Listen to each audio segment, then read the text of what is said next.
Mga kapwa magsasaka, para ho tayong makatipid sa katuka, ay ganito ang ating ginagawa. Niyayas saha po ng saging na saba.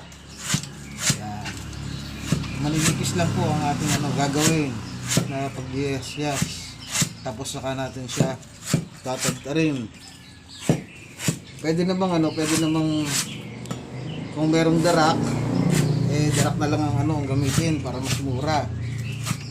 Yan, pwedeng ipatuka ito sa lahat. Sa manok, sa pabo, pato, kahit sa baboy pwede itong ipakain.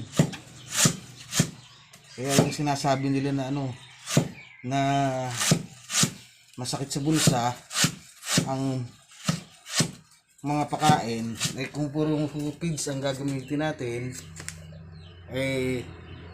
talagang masakit po talaga sa bulsa.